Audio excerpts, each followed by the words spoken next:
আমাদের মা বোনেরা বেশিরভাগই বসে বসে নামাজ আদায় করেন, তাদের কি নামাজ হবে? নামাজে মদ গুণা সঠিকভাবে আদায় না করলে নামাজ হবে কিনা, নামাজের সুরার ধারাবাহিকতা না রাখলে গুনাহ হবে কিনা, একামতের সময় মুসল্লিরা কখন দাঁড়াতে হবে, আমার কোমরের সমস্যা, সেক্ষেত্রে কি চেয়ারে বসে সালাত আদায় করলে গুনাহ হবে? বাড়িতে মেহেদি গাছ থাকলে নাকি মেয়েদের বিবাহ হয় না, দয়া করে এই বিষয়টি জানাবেন। অনেকে বলেন যে মুখে এবং মাথায় হাত দিলে নাকি দুঃখ বাড়ে, কতটুকু সঠিক? সোজদা করতে ভুলে গিয়ে যদি সুন্নত নামাজ পড়ে ফেলি তাহলে কি আবার নতুন করে নামাজ পড়তে হবে? আমরা যারা শহরে থাকি তারা চিরুনির সঙ্গে উঠে আসা চুল ফেলবো কোথায়? বাইরে ফেলার পর ময়লা ফেলা লোকেরা বিক্রি করলে কি আমাদের গুনাহ হবে? ছোট বাচ্চা যদি নামাজ পড়ার সময় সামনে এসে দাঁড়ায় বা খেলা করে, তাহলে কি তাকে সামনে থেকে সরানোর চেষ্টা করব, নাকি তাকে তার মতো খেলতে দিব? হায়েজ অবস্থায় মুখস্থ সূরা কি তেলাওয়াত করা যাবে? স্বপ্নদোষ এটা হয়েছে কি না আমি শিওর নই বা মনে নেই, তাহলে কি করা দরকার? কবর পাকা করা হারাম, কিন্তু রাসূলুল্লাহ সাল্লাল্লাহু আলাইহি ওয়াসাল্লামের রওজা মোবারক কেন পাকা করা? চিংড়ি মাছ খাওয়া জায়েজ হবে কিনা? অজু করে ফেরার পথে পুরুষ লোকের সাথে দেখা হলে বা কথা বলতে হলে তারপর নামাজ হবে কিনা, নাকি আবার অজু করতে হবে? মেয়েদের মাথার চুল ছোট করে কাটা জায়েজ আছে কিনা? বাতের ব্যথার জন্য এক জাতীয় পাথরের মতো দেখতে এক প্রকার বস্তু লাগানো ব্রেসলেট যা হাতে ব্যবহার করা হয় আবার পায়ে কালো রাবারের মতো ব্যবহার করা হয়, সম্পর্কে হুকুম কি? মেয়েদের পেশাবের পরে পানি ব্যবহার করার পরে মোছার জন্য আলাদা কাপড় ব্যবহার করা জরুরি কিনা? আজানের সময় কিছু খেলে গুনাহ হবে কিনা? দুই হাতের উপর সিজদা করলে সিজদা আদায় হবে কিনা? শার্টের হাতা এবং প্যান্ট কি গুছিয়ে রেখে সালাত পড়া যাবে? নামাজের সিজদা অবস্থায় যদি পা উঠে যায় তাহলে নামাজের কোনো সমস্যা হবে কিনা? কোরবানির সাথে সন্তানের আকিকা দেওয়া জায়েজ হবে কিনা? বিতরের নামাজ কি সূরা দিয়ে পড়তে হয়? নতুন কোনো কাপড় পরে না ধুয়ে নামাজ পড়ে নামাজের কোনো ক্ষতি হবে কিনা? স্বামী সিগারেট খেলে ওয়াইফের করণীয়। কোনো বাচ্চার বিছানায় প্রসাব করলে বিছানা চাদর ওয়াশ করা যায়, কিন্তু জাজিম বা তোষকে পেশাব করলে ধোয়া যায় না, এক্ষেত্রে করণীয় কি? টিকটিকি দেখলে কি মারতেই হবে? প্রয়োজনে কি খুঁজে মারতে হবে? বিষয়টা নিয়ে খুব দ্বিধাদ্বন্দ্বে আসি, জানাবেন প্লিজ। কোরআন কারীম যদি ভুল বশত পায়ে লাগে অথবা নিচে পড়ে যায়, করণীয় কি? নামাজ শেষে জায়নামাজ সালাম করা কি ঠিক? ভাঙা প্লেটে খাওয়া যাবে কিনা? বিয়েতে যে উকিল বাবা বানানো হয়, ইসলামী দৃষ্টিতে এটার যৌক্তিকতা কতটুকু, এগুলো করা কি জায়েজ আছে কিনা? প্রিয় দর্শক, ইতোমধ্যে যে সমস্ত প্রশ্ন আমাদের সামনে চলে এসেছে তার মধ্যে থেকে প্রথম যে প্রশ্নটি আমি দেখতে পাচ্ছি তা হলো, আমি একটা মসজিদে ইমামতি করি, অনেকে বলে থাকেন বিবাহ না করলে ইমামতি করা যাবে না, একথা কতটুকু শরীয়ত সম্মত? ভাই সাদিক, বিবাহের সাথে ইমামতির কোনো সম্পর্ক নেই। যারা মনে করেন যে বিবাহ না করলে ইমামতি করা যাবে না, বিবাহিত মানুষের পেছনে ছাড়া নামাজ পড়া যাবে না, তারা ভুল বলছেন, বাড়াবাড়ি করছেন, সীমালঙ্ঘন করছেন। কোরআন এবং হাদিসে এরকম কোনো কথা কিন্তু বলা হয়নি। এরপরে আহলিয়া ইমন, আপনি এআইডি থেকে জানতে চেয়েছেন নামাজের সূরার ধারাবাহিকতা না রাখলে গুনাহ হবে কিনা। অনেক সময় ধারাবাহিকভাবে সূরা পারি না বা মনে থাকে না, এক্ষেত্রে করণীয় কি? বোন, সালাতের মধ্যে সূরার ধারাবাহিকতা এটা উত্তম কাজ, ভালো কাজ, সুন্নাহ, এটা করা উচিত। কোনো কারণে যদি ধারাবাহিকতা লঙ্ঘিত হয়ে যায় সালাত হয়ে যাবে, এর কারণে বড় কোনো গুনাহ হবে না। তবে চেষ্টা করা উচিত আপ্রাণভাবে যেন ধারাবাহিকতা ক্ষুণ্ণ না হয়। আবার হাসিমুখ এআইডি থেকে আপনি জানতে চেয়েছেন মায়ের গর্ভে মৃত বাচ্চা জন্মের পর জানাজার বিধান কি? জানাজা না দিয়ে দাফন দিতে হবে নাকি জানাজা দিতে হবে, দয়া করে জানাবেন।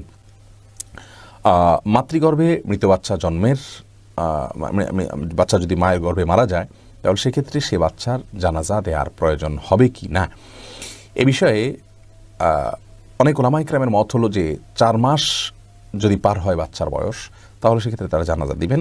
আর হানাফি মাযহাব অনুযায়ী এবং অন্যান্য ওলামা ইকরামের দৃষ্টিকোণ থেকে যদি দুনিয়াতে সে জীবিত হয়ে জন্মগ্রহণ না করে তাহলে সেক্ষেত্রে তার জানাজা দেওয়ার প্রয়োজন নেই।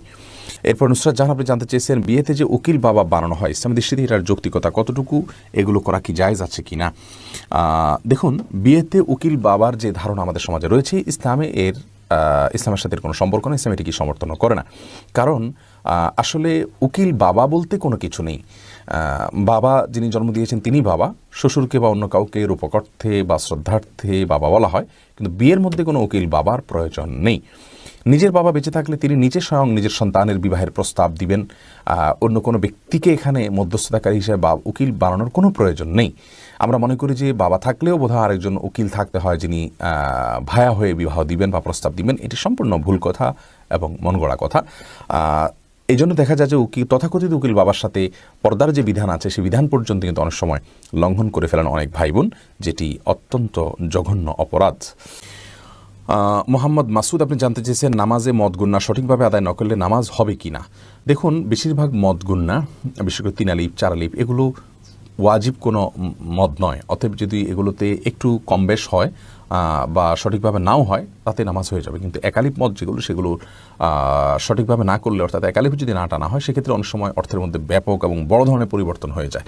সেই রকম জায়গায় যদি হয়, অর্থের মধ্যে বিকৃতি ঘটে যায়, আপনি যেটুকু পড়েছেন শুধুমাত্র সেটুকু সালাতের জন্য যথেষ্ট হবে, আর এটুকুর মধ্যে আপনি বড় ধরনের ভুল করেছেন, বিকৃত হয়ে গেছে অর্থ, তাহলে সেক্ষেত্রে আপনার সালাত আদায়ী হবে না। রাইতুল হক আপনি জানতে চেয়েছেন প্রথমবার হজ করতে হলে পিতামাতাকে নিয়ে করতে হয়, না হলে নাকি হজ হয় না। এই প্রচলন ইসলামের দৃষ্টিতে, ইসলাম কোন দৃষ্টিতে দেখে? এটি সম্পূর্ণ ভুল কথা। প্রথমবার হজ করতে হলে বাবা মাকে নিয়ে হজ করতে হবে এমন কোনো কথা নেই। বরং যার উপর হজ ফরজ হয়েছে তিনি হজ করতে হবে, তার বাবা মাকে হজ করাতে হবে এমন কোনো কথা নেই। বাবা মার যদি সম্পদ না থাকে তাহলে তাদের উপর হজ ফরজ নয়, আর যাদের উপর হজ ফরজ নয় তাদেরকে হজ করাতে হবে এমন কোনো কথা নেই। জান্নাতুল ফেরদাউস আপনি জানতে চেয়েছেন মেয়েদের মাথার চুল ছোট করে কাটা জায়েজ আছে কিনা। মেয়েদের মাথার চুল ছোট করা যদি একেবারে অল্প স্বল্প ছোট করা হয় তাহলে তো সবার মতো জায়েজ, কোনো অসুবিধা নেই। আর যদি বেশ খানিকটা ছোট করা হয় তাহলে সেক্ষেত্রে একেবারে পুরুষের মতো যেন দেখা না যায় সে বিষয়টি খেয়াল করতে হবে, এবং কোনো ফাসেক বা কোনো খারাপ মহিলাদের সাথে তাদের স্টাইল যেন ধারণ করার উদ্দেশ্যে ছোট করা না হয় সে বিষয়টি খেয়াল করতে হবে। উম্মুল মুমিনিনদের কেউ কেউ মাথার চুল ছোট করেছেন, প্রয়োজনের প্রেক্ষিতে সেটি করা যেতে পারে। আরিফিন আহমেদ সাগর আপনি জানতে চাইছেন চিংড়ি মাছ খাওয়া জায়েজ হবে কি না। জি, চিংড়ি মাছ খাওয়া জায়েজ আছে। এটাকে অনেক একসময় আলেমরা মাকরুহ বলতেন, এখন কেউই এটাকে আর মাকরুহ বলেন না, কারণ এটিও এক প্রকারের মাছ, যার কারণে এটি সম্পূর্ণ জায়েজ এবং হালাল। তানিয়া ইসলাম আপনি জানতে চেয়েছেন অজু করে ফেরার পথে পুরুষ লোকের সাথে দেখা হলে বা কথা বলতে হলে তারপর নামাজ হবে কি না, নাকি আবার অজু করতে হবে? না বোন, কোনো পুরুষ লোকের সাথে অজু করার পর যদি দেখা হয় বা কথা হয় তাতে আপনার অজু ভঙ্গ হবে না। অজু ভঙ্গ হওয়ার সাথে এর কোনো সম্পর্ক নেই। কেউ যদি অজু করার পর কোনো পুরুষের সাথে অন্যায়ভাবে দেখা দেন, হারামভাবে দেখা দেন, হারাম কথা বলেন, তাহলে ঠিক গুনার কারণ হবে, ভিন্ন কথা, কিন্তু এর ফলে অজু ভঙ্গ হবে না। অজু ভঙ্গ হওয়ার সাথে অজু ভঙ্গকারী বিষয়গুলোর সম্পর্ক, যেমন অপবিত্র কোনো কিছু শরীর থেকে বের হলো কিনা, ঘুমালেন কিনা, অজু ভঙ্গের কোনো কারণ পাওয়া গেল কিনা, এর সাথে হলো অজু ভঙ্গের সম্পর্ক। এরপরে কাজী রিয়াদ আপনি জানতে চেয়েছেন বাচ্চারা অনেক সময় নিজের ছায়ার সাথে খেলা করে, এদিকে কোনো ক্ষতির সম্ভাবনা আছে? না, বাচ্চারা নিজের ছায়ার সাথে খেলা করলে এর জন্য বিশেষ কোনো ক্ষতির কথা আছে বলে আমার জানা নেই। ইসরাত আলিজা আপনি জানতে চেয়েছেন শরীরে কোনো অংশে ব্যান্ডেজ লাগানো থাকলে ফরজ গোসল হবে কি না। যদি কোনো অংশে ব্যান্ডেজ লাগাতে হয়, ব্যান্ডেজ খোলাটা তার জন্য ক্ষতিকর হয়, অসুবিধার হয়, তাহলে সেক্ষেত্রে যে অংশে ব্যান্ডেজ লাগানো আছে ওই অংশ বাদে বাকি অংশে আপনি পানি ঢেলে যদি ধৌত করেন আর ব্যান্ডেজের উপরে শুধু ভিজা হাত দিয়ে মুছে নেন, তাহলে আপনার গোসল হয়ে যাবে। আর যদি ব্যান্ডেজটা এরকম জায়গায় হয়, কথার কথা পেটে বড় করে ব্যান্ডেজ আছে, তাহলে সেক্ষেত্রে আপনি উপরের অংশে কোনোভাবে পানি দিতে পারছেন না, দিলেই ব্যান্ডেজ ভিজে যাবে, তাহলে সেক্ষেত্রে আপনি অবশ্যই তায়াম্মুম করে সালাত আদায় করতে পারবেন। সোহেল রানা সুজন আপনি জানতে চেয়েছেন বাতের ব্যথার জন্য এক জাতীয় পাথরের মতো দেখতে এক প্রকার বস্তু লাগানো ব্রেসলেট যা হাতে ব্যবহার করা হয় আবার পায়ে কালো রাবারের মতো ব্যবহার করা হয়, এ সম্পর্কে হুকুম কি? ভাই সোহেল, এই জাতীয় ব্রেসলেটের কোনো বৈজ্ঞানিক কোনো ব্যাখ্যা আছে কিনা যে এটি মানুষের শরীরে বাতের ব্যথাকে দূর করে? যদি থাকে তাহলে এটি ব্যবহার করা যেতে পারে, এবং যদি বৈজ্ঞানিক কোনো ব্যাখ্যা না থাকে, এর যৌক্তিক কোনো লজিক্যাল কোনো কারণ না থাকে, নিছক এটি একটা ধারণা মানুষের থাকে, তাহলে সেক্ষেত্রে এটি ব্যবহার করা জায়েজ হবে না। এমনি সোহাগ ইসলাম জানতে চেয়েছেন 4 রাকাত সুন্নত নামাজে প্রত্যেক রাকাতে সূরা ফাতিহার পর কি সূরা মিলাতে হবে? সুন্নত নামাজ হলে প্রত্যেক রাকাতে মিলাবেন। মাহবুবা খানম লাকি আপনি জানতে চেয়েছেন সহসেজদা করতে ভুলে গিয়ে যদি সুন্নত নামাজ পড়ে ফেলি তাহলে কি আবার নতুন করে নামাজ পড়তে হবে?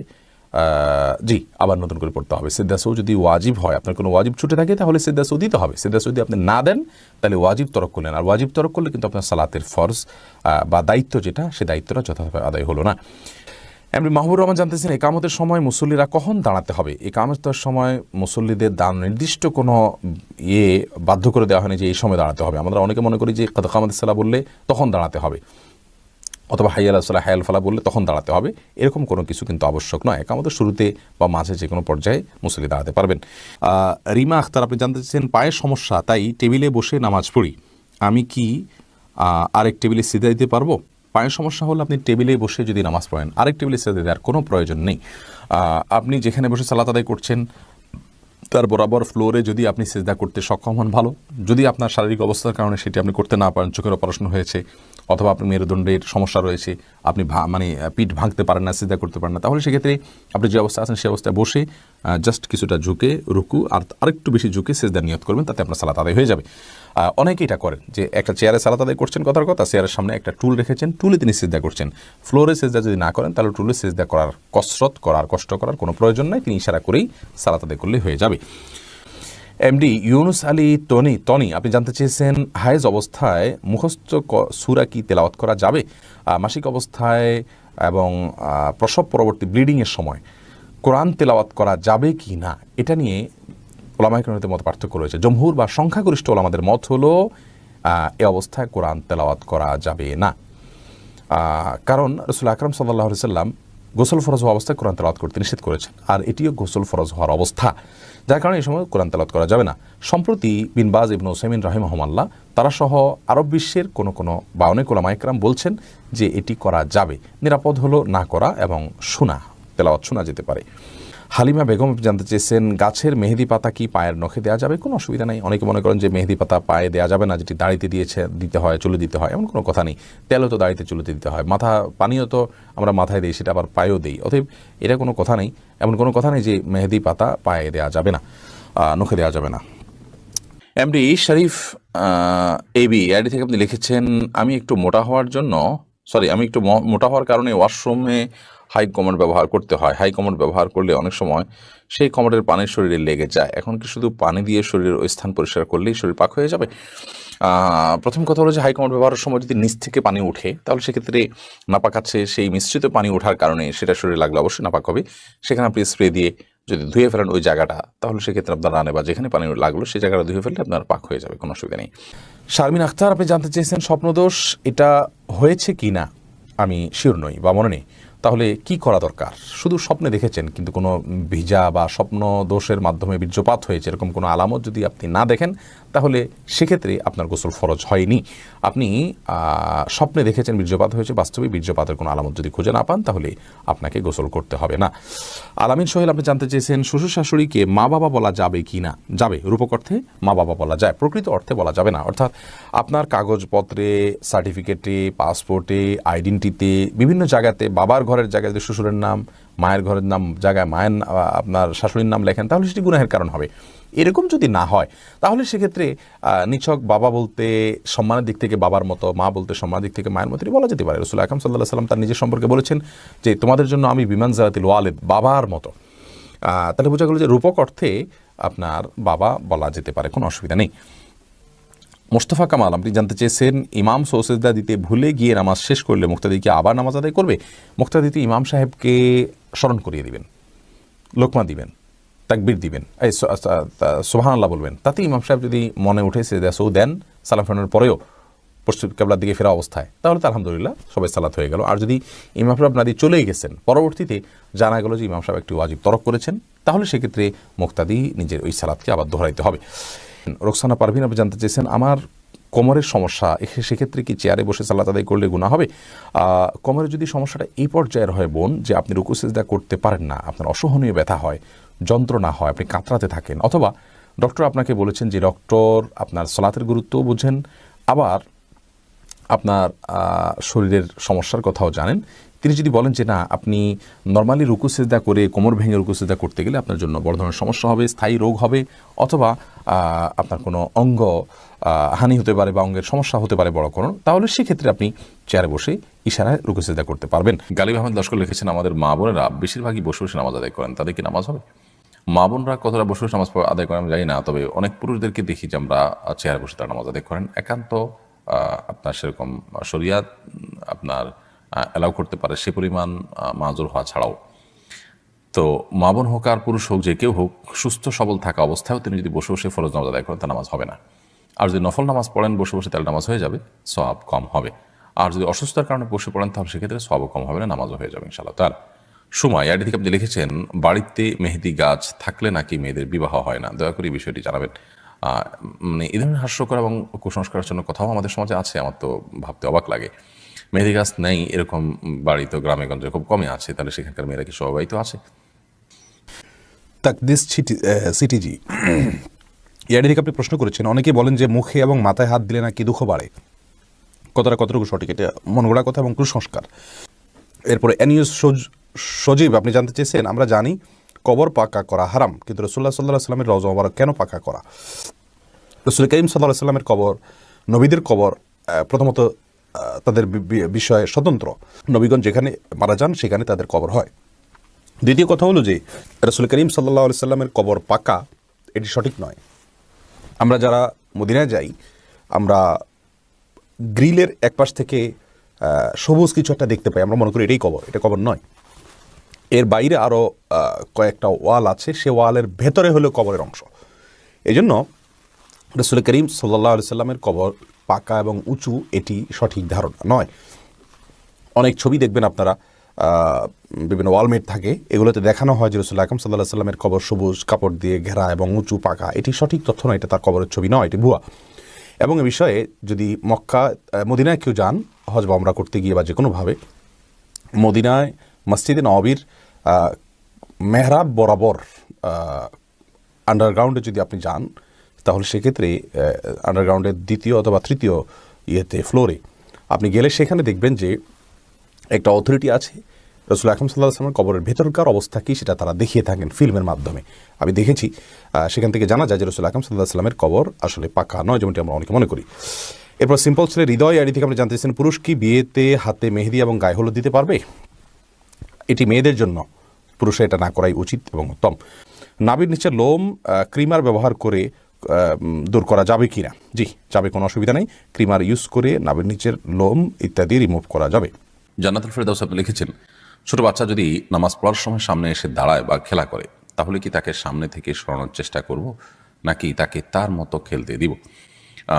যদি সে আপনার খুব বেশি ডিস্টার্ব করে, তাহলে সেক্ষেত্রে আলতোভাবে সরাতে পারেন, যাতে আমলে কাসির না হয়। অর্থাৎ আপনি সরাতে গিয়ে আবার এত বেশি মুভমেন্ট করলেন যে আমলে কাসির হয়, এরকম যেন না হয়, সেই জিনিসটি খেয়াল করতে হবে। আর যদি সেটা না পারেন, তাহলে বা এত বেশি মুভমেন্ট না হয়, বরং সে যেটা খেলছে সে খুবই হালকা পাতলা খেলছে, এরকম যদি হয়, তাহলে সেক্ষেত্রে তাকে তার মতো খেলতে দিবেন। আপনি অযথাই তাকে ধরতে গিয়ে নিজের নামাজের মনোযোগ নষ্ট করা, কিংবা নামাজের যে কাইফিয়ত, নামাজের যে আপনার নামাজের যে অবস্থার মধ্যে আপনি আছেন সেটির পরিবর্তন করতে যাবেন, সেটার প্রয়োজন নেই।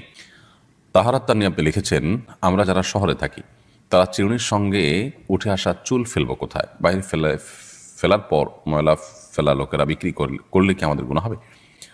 কেউ যদি কুড়িয়ে নিয়ে বিক্রি করে তাহলে আমাদের গুনাহ হবে না। তবে আমরা চাইলে আমাদের আশেপাশে যেখানে খুব বেশি আপনার ময়লা নয়, ড্রেন ইত্যাদি নয়, খুব নোংরা জায়গা নয়, সেরকম জায়গা আমরা ফেলে দিতে পারি, এবং সেই জায়গাগুলো আমরা খুঁজে বের করতে পারি। আবার